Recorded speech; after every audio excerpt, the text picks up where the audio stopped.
ही साक्षात रूप से कहीं द्वारका में पहुंचती हैं और वहां पर कृष्ण के साथ में उनका विवाह होता है।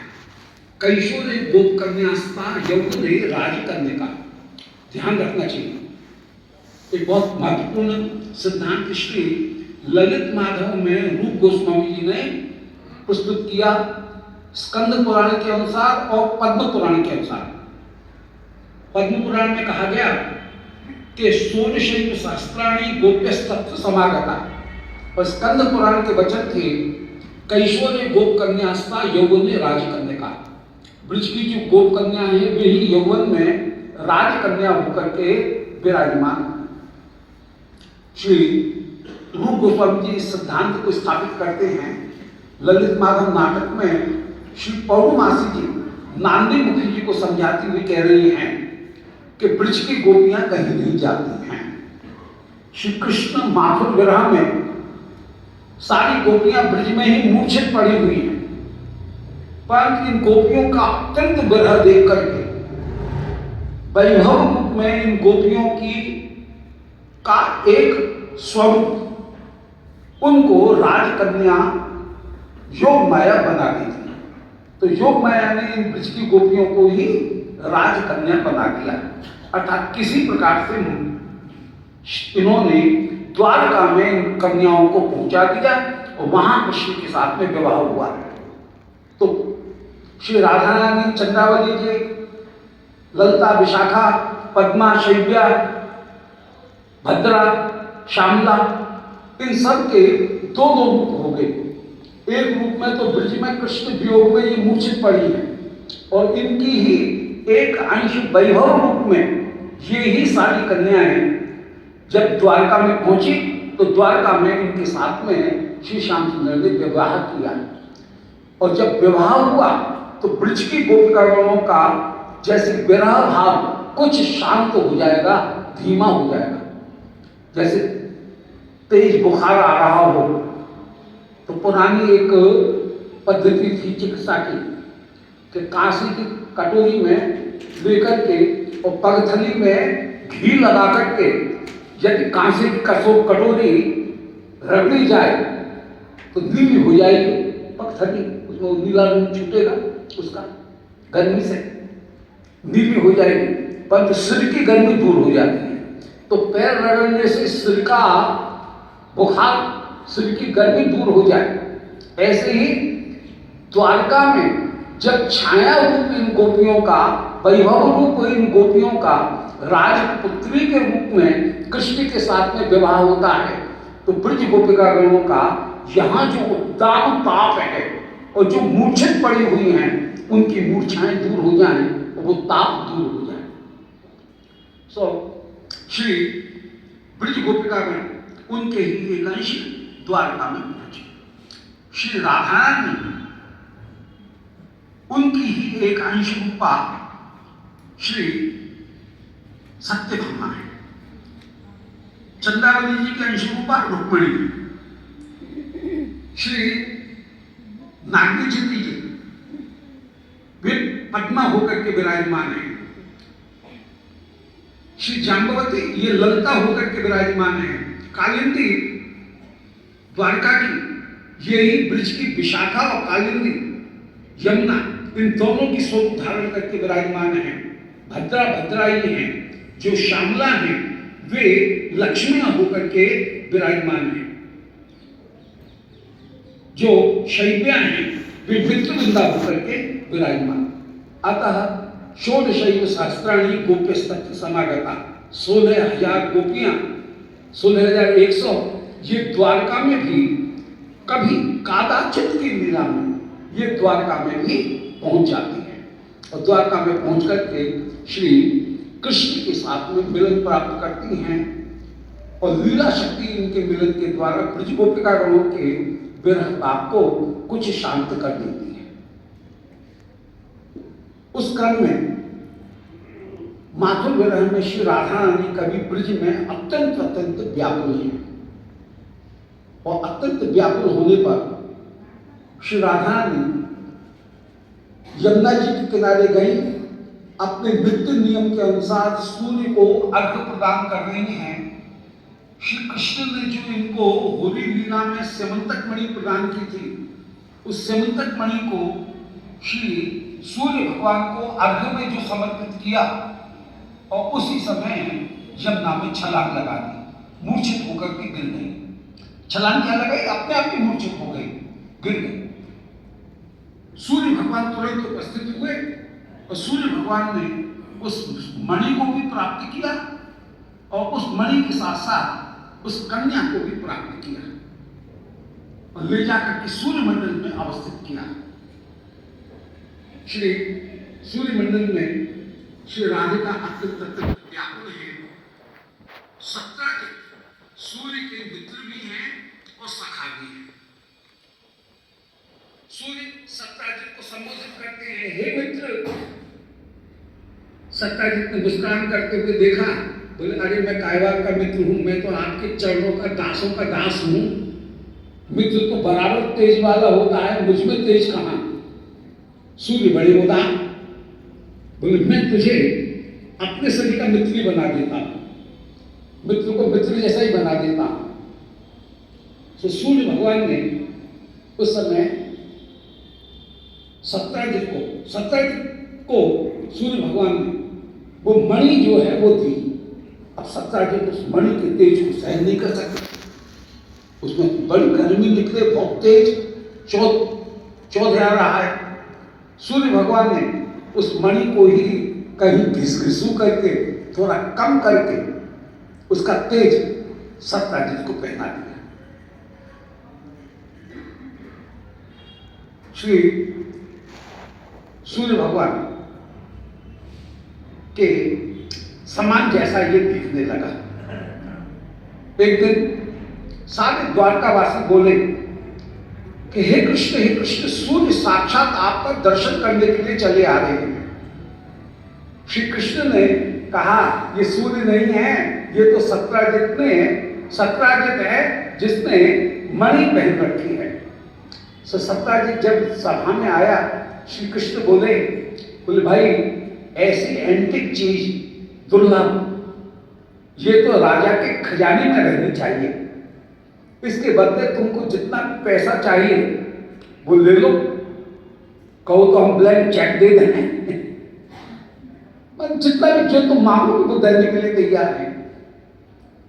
और सत्याजित मणि देना नहीं चाहता है, लोग ये सो उसने टालने के लिए कह दी, बोले अजी साहब आपकी चीज ये है, परंतु अभी हम मणि दे नहीं सकते हैं आपको, हमारा कुछ अनुष्ठान चल रहा है, इस मणि को लेकर के कुछ जप चल रहा है, कुछ दिन के बाद में देंगे।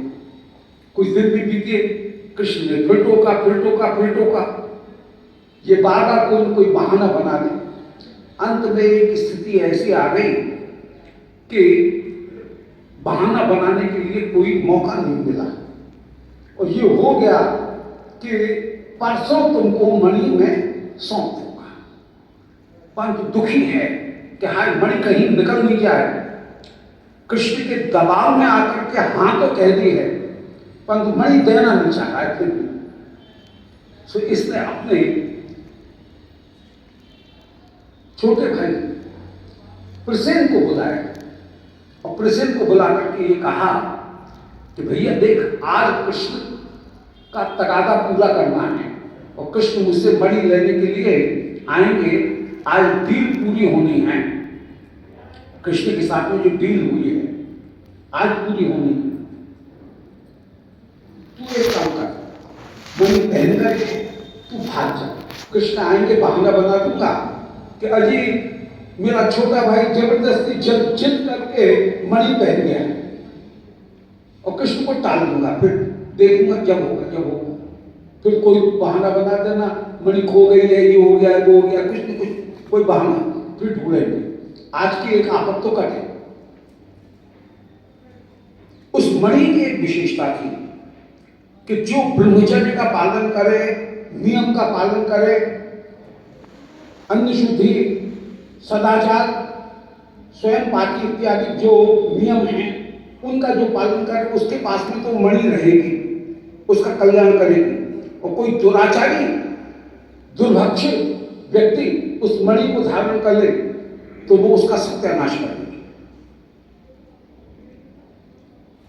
जिस समय प्रसेन उस मणि को पहन करके शिकार खेलने के लिए गया, एक शेर ने उस मणि को छीन लिया और प्रसेन को मार दिया।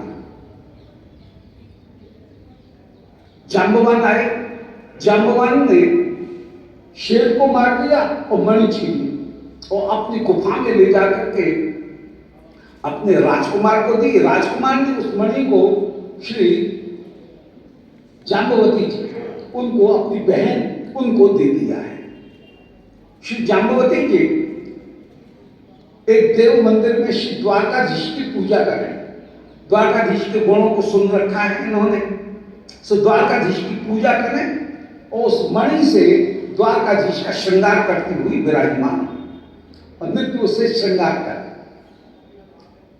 इधर सत्यजित ने हल्ला मचा दिया कि कल कृष्ण ने मुझसे मणि मांगी थी, कल डील पूरी होने थी, परंतु आज डील पूरी होने थी। कृष्ण को आज मौका मिल गया है, उन्होंने मेरे भाई का कत्ल कर दिया, हत्या कर दिया और मणि छीन ली, झूठ बोल दिया। श्री कृष्ण को ये बात बहुत बुरी लगी। बोले भाई इस कलंक को तो दूर करना है, तो आपने कुछ साथी यादव अपनी ओर के, कुछ यादव सत्यजित की ओर के लिए और मणि ढूंढने के लिए जिस समय चले, साफ साफ दिख रहा था कि ये एक एक्सीडेंट है। शेर ने प्रसेन को मारा है, प्रसेन का क्षत विक्षत शरीर और पास में शेर के पंजों के चिन्ह देखे हैं।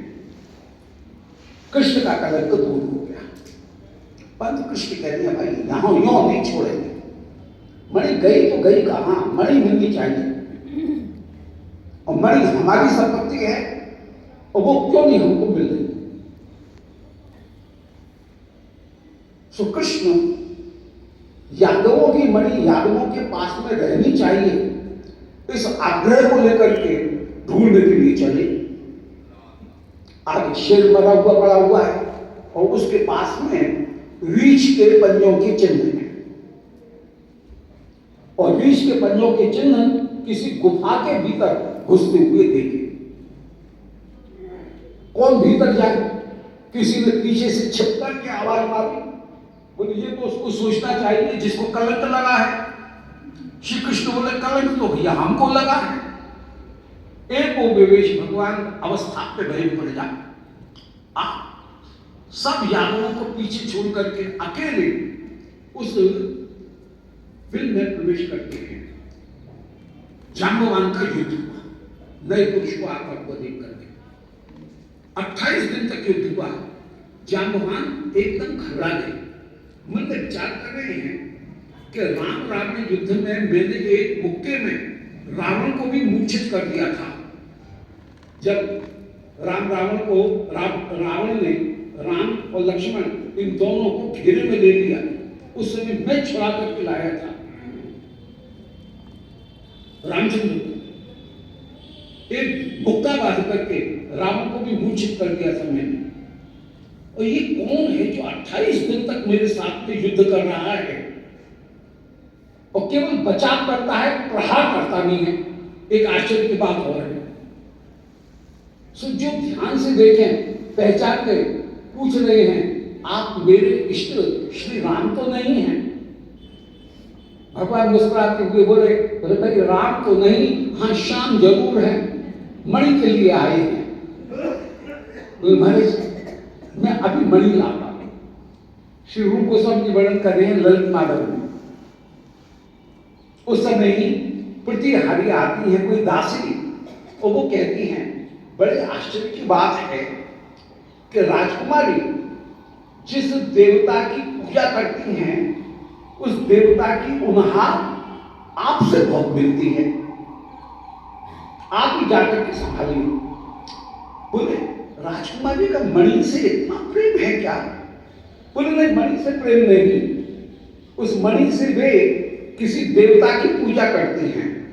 श्री कृष्ण प्रतिहारी के साथ में जो गए अंतपुर के भीतर, वहां देख रहे हैं कि श्री मंदिर में श्री द्वारकाधीश आप विराजमान हैं और श्री जाम्बवती जी हाथ में मणि की माला, जिसके पदक में वो महामणि लगी हुई है और सारी मणियों की पूरी माला है, और उसको बड़े लजाते हुए भावपूर्वक श्री कृष्ण को धारण कराना चाह रही हैं और सखी से कह रही हैं, बोले अरे सखी देख ये मूर्ति कैसे सचेतन भाव को प्राप्त कर रही है।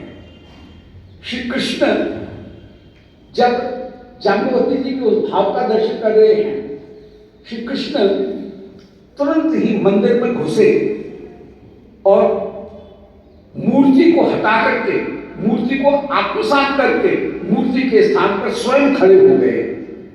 उस समय शंख चक्र गदापद को लेकर के द्वारकाधीश के रूप में, कभी द्विभुज कभी चतुर्भुज रूप में वहां पर खड़े हो गए। और जैसे ही कृष्ण के गले में वरमाला धारण कराई, जाम्बवान उपस्थित हुए, बोले महाराज मेरी बेटी का आप में जो अपूर्व प्रीति है, वो प्रीति मुझे पता लग गई है। जय जय जय बोलो वृंदावन बिहारी लाल की जय।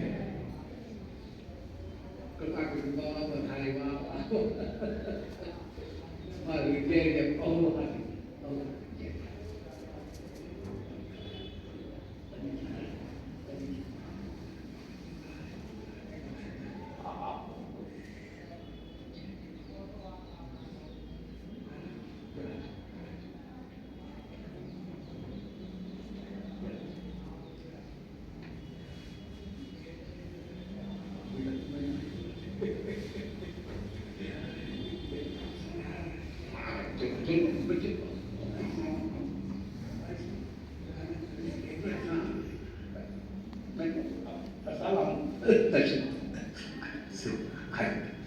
बोलो वृंदावन बिहारी लाल की जय। श्री जाम्बवती जी का कृष्ण के साथ में विवाह कर दिया है और दाई में मणि प्रदान कर दिया है। श्री कृष्ण सभा के बीच में सत्यराजित को बुला करके कह रहे हैं कि बच्चा जी हम बारी थे जो 28 दिन तक युद्ध करके जिंदा रहे, कोई दूसरा होता तो एक मुक्के में जाम्बवान के ची भी नहीं बोलता, वही ढेर हो जाता। अब तो सब सत्यराजित को गाली दें कि अरे सत्यराजित तेरा नाश जाए, तूने हमारे कृष्ण को दोष लगाया। सत्यराजित मन में विचार कर कि ये तो उचित नहीं हुआ, अब किसी तरह से कृष्ण का संबंध हो जाए तो कम से कम मुंह पे तो लोग गाली नहीं देंगे। तो इसने उद्धव को बीच में डाल करके श्री कृष्ण का विवाह, अपनी पुत्री सत्यभामा का विवाह श्री कृष्ण के साथ में करा दिया है। ताजे में मणि देने लगा। आप बोले ना हम ये मणि नहीं लेंगे, सो मणि उस समय ली नहीं है। इधर अक्रूर और कृतवर्मा इन दोनों के पास में शतधन्वा आया और कह रहा देखो मेरी सत्यभामा के साथ में सगाई पक्की हो गई थी, परंतु ये मणि का प्रसंग ऐसा आया है जिसमें सत्यभामा का विवाह वहां हो गया। ये बड़ी बुरी बात हुई। अक्रूर और कृतवर्मा ये दोनों कह रहे हैं। अक्रूर ये महामंत्री हैं यादवों के और कृतवर्मा ये सेनापति हैं। दोनों के दोनों कह रहे हैं कि देख भाई कृष्ण के एकदम विपरीत तो हम जा नहीं सकते, पहले से बात तो से बता, हम कृष्ण का विरोध तो नहीं ले सकते, परंतु हम तेरे पक्ष को अवश्य ही दृढ़ करेंगे, प्रयास करेंगे। देखिए एक रत्न तो समाप्त हो गया है और दूसरा रत्न अभी बाकी है। जो सत्यभामा है उनका विवाह तो कृष्ण के साथ में हो गया है। अब सत्यभामा को भूल जा, वो तो तुझे कभी मिल नहीं सकती है। हाँ, समंतक मणि वो अभी विराजमान है, वो उसको तुझे मिलाने का प्रयास करेंगे दिलवाएंगे। इधर अक्रूर जी ने शतधन्वा, अक्रूर शतधन्वा इन दोनों ने, कौरव इन तीनों ने सत्राजित को भड़काया और सत्राजित को भड़का करके शतधन्वा को भड़काया और शतधन्वा को भड़का करके ये कहा कि तू सत्राजित को मार दे और मणि छीन। सो अक्रूर और कृतवर्मा इन दोनों के कहने से शतधन्वा ने मणि छीन ली है और सत्राजित की हत्या कर दी। सत्राजित जब मारा गया, श्री सत्यभामा जी घबराए नहीं है। सत्यभामा जी ने इसके शरीर को तो सुरक्षित रखा तेल की नाव में और कृष्ण के पास में गए। कृष्ण गए हुए थे आप दूर हस्तिनापुर में रामकृष्ण दोनों को बुला करके लाए। शत्रु में अक्रूर और कृतवर्मा दोनों के पास में आया और कह रहा है कि महाराज कृष्ण मुझे मारने के लिए आ रहे हैं, बदला लेने के लिए, अब मैं क्या करूं? अक्रूर कृतवर्मा बोले तू एक काम कर, मणि हमारे पास में छोड़ जा और तू भाग जा। सो 1,00,000 योजन पर जाए ऐसी मणि को लेकर के, घोड़ी के ऊपर बैठ करके उस मणि को लेकर के शतधन्वा भागा। बलदाऊ जी रथ के ऊपर बैठे हैं, कृष्ण पीछा कर रहे हैं इनका। जब मिथिला के उपवन में जाकर के वो घोड़ी मर गई, शतधन्वा पैदल भागने लगा। अब बलदेव भले पास में बैठे हैं, परंतु श्री कृष्ण ने बलदेव से पूछा नहीं। बलदाऊ जी को बड़ा बुरा लग रहा है कि कृष्ण ने क्या ये मणि लगा रखी है, सभा में भी इसका अपमान सा हो गया। शतधन्वा ने, सत्राजित ने मणि इनको दी नहीं और अभी भी ये मणि के आग्रह में फंसा हुआ है, इस चक्कर में फंसा हुआ है। सो बलदाऊ जी झुझला करके और मुंह मोड़ करके बैठ गए। इधर श्री शतधन्वा वो पैदल भाग रहा था। श्री कृष्ण उतरे रथ से और शतधन्वा का पीछा करने के लिए दौड़े और शतधन्वा के ऊपर जो चक्र मारा, शतधन्वा का सिर काट दिया। इसके शरीर में मणि ढूंढे परंतु मणि मिली नहीं। लौट करके बलदाऊ जी के पास में आए और कह रहे दादा वृथा हत शतधनो मणि तत्व न विद्यते। शतधन्वा व्यर्थ में मारा गया, उसके पास में मणि नहीं है। बलदाऊ जी डपटते हुए बोले कृष्ण क्या ये मणि लगा रखी है तुमने? मुझे मणि की बात सुननी नहीं है। इस मणि की बात को देख करके तुम्हारा कितना उस समय अनादर सा हो गया। तुमने मांगी और सत्राजित ने मणि तुमको दी नहीं। हमको तुम अपने पूछते नहीं हो, हमको अपने साथ में रखते नहीं हो। हम होते तो मना करके पहले से ही बात को खत्म कर देते, परंतु तुम अपनी अपनी लगाते हो। अब द्वारका में जाकर के यदि ये बात कहोगे तो कोई पूछेगा कौन साक्षी था जिस समय शतधन्वा को मारा गया, उस समय कौन पास में था? हम तो तुम्हारे पास में थे नहीं, झूठ बोलेंगे नहीं हम। और कोई तुम्हारे विषय में उल्टी सीधी बात कहेगा, मुझे आ जाएगी गुस्सा और मैंने किसी को कूट पीट दिया तो मन मुंह हो जाएगा। इसलिए मैं तो तुम्हारे साथ में लौट करके द्वारका जाता नहीं। अब यहाँ मिथिला में आ गया हूं तो मैं तो जनक राजा से मिलने के लिए जाता हूं। जानबूझ करके श्री बलदाऊ जी उतर करके जनक राजा के साथ में मिलने के लिए बहुलाश उनके पास में मिलने के लिए चले गए। इधर वो ही हुआ जिसकी श्री बलदाऊ जी को संभावना थी। सब यही विचार करें कि कृष्ण को मणि मिल गई है और कृष्ण पचा गए, छिपा गए। इधर अक्रूर जी ने मन में विचार किया कि अपन यहां रहोगे तो पोल खुल जाएगी, इसलिए यहां रहो ही नहीं। इन्होंने सीधा अपने नाना का घर पकड़ा काशीपुरी, और वहां जाकर के सोने की सिल्ली बनाए और ब्राह्मणों को दान करें। काशी की पंडित सभा ने अक्रूर जी को नाम दे दिया, उपाधि दे दी, दानपति दानपति। अब कोई यात्रा करते हुए द्वारका आए यात्री और कह रहे हैं, आहा, यादवों के जैसे दाता हुए ऐसा और कोई नहीं हुआ।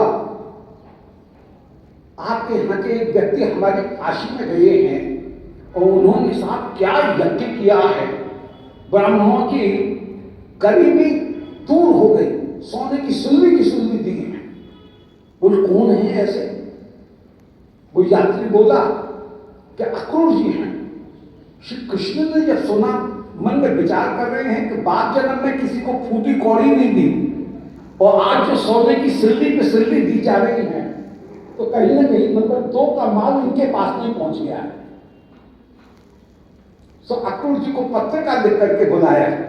अक्रूर जी जान के ईश्वर के सामने कहीं झूठ नहीं चलेगी, मणि को साथ में लेकर के आए, सभा में खोल करके दिखाई और एफिडेविट दिया, सबके सामने ये बयान दिया कि भाई मणि मेरे पास में शतधनवा रख गया था और ये मणि कृष्ण की है। श्री कृष्ण बोले, नाना, इस मणि का अभी ट्रस्टी होकर के तुम ही इस मणि को पास में रखो। देखो ये मणि है हमारी, हम तुमको दे नहीं रहे। हाँ, ये मणि है सत्राजित की, और सत्राजित ने इस मणि को देना चाहा था पहले भी श्री सत्यभामा को। इस मणि के ऊपर ये स्त्री धन है और स्त्री धन के ऊपर, माँ के धन के ऊपर बेटे का अधिकार है, हमारा अधिकार है नहीं। पूरा कानूनबाजी चल रही है यहाँ पर, कानून की किताब बिल्कुल खुली हुई है।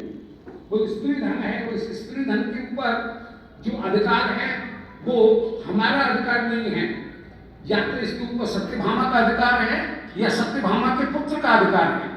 जब सत्यभामा के पुत्र हो जाएगा तो इस मणि का अधिकारी हम होंगे, इस मणि के अधिकारी सत्यभामा का पुत्र होगा। अभी इस मणि को आप अपने पास में रखो, हम इस मणि को हाथ में लगाएंगे, दाऊ भैया नाराज हो जाएंगे, इसलिए मणि को तुम अपने पास में रखो।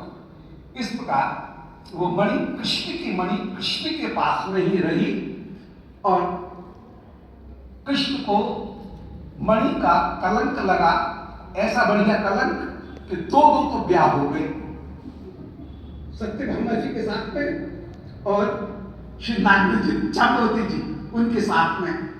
और यादवों में जितने भी छिपे हुए थे वे सब कहीं परिवर्तित हो गए। तो जाम्बवती जी और सत्यभामा दो के साथ में तो विवाह हो गए। ये पता लग गया कि कौन कृष्ण के पक्ष का है, कौन कृष्ण का विरोधी भी यादवों में हो सकता है, ये पहचान हो गई है। इस चरित्र को जो श्रवण करेंगे उनके ऊपर यदि कहीं भावों की चौथ का दर्शन करने पर, चौथ का चंद्रमा दर्शन करने पर यदि कलंक लगा हो तो वो कलंक भी दूर होता है। ऐसा सुंदर कलंक जिसमें कृष्ण के दो ब्याह होंगे, ये कलंक कृष्ण को कहीं लगे। कृष्ण के तो कलंक भी परम परम कल्याणमय होकर के विराजमान है। श्री कृष्ण का चौथा विवाह कालिंदी जी के साथ में हुआ है। एक बार इंद्रप्रस्थ में आप यमुना जी के किनारे विचरण कर रहे थे, किसी कन्या को देखा यमुना जी के किनारे तपस्या करते हुए। अर्जुन को भेजा, वे कन्या कह रही है कि मैं सूर्य की पुत्री हूं, कालिंदी मेरा नाम है। यमुना जी के 3 स्वरूप हैं। यमुना जी का एक स्वरूप है यमभग्नि, यमी स्वरूप, जो पापी गणों के पाप को नष्ट करने वाली है। और वृक्ष 84 कोष के बाहर यमुना जी का जो स्वरूप है वो सबके पापों को दूर करना, ब्रज में भी है। वृक्षराशि को उसके बाहर में वे श्री यमुना यम भगनी होकर के जितने भी पाप हैं उनको दूर करने वाली है। कलिंद्यति माने कलयुग के प्रभाव को जो नष्ट करे उसका नाम कलिंद, और कलिंद की जो पुत्री है उसका नाम कालिंदी हुआ। तो श्री यमुना कलयुग के दोषों को दूर करने वाले होकर के विराजमान है। यमुना का दूसरा जो स्वरूप है वह है पुष्ट स्वरूप। श्री कृष्ण कृपा मूर्ति होकर के श्री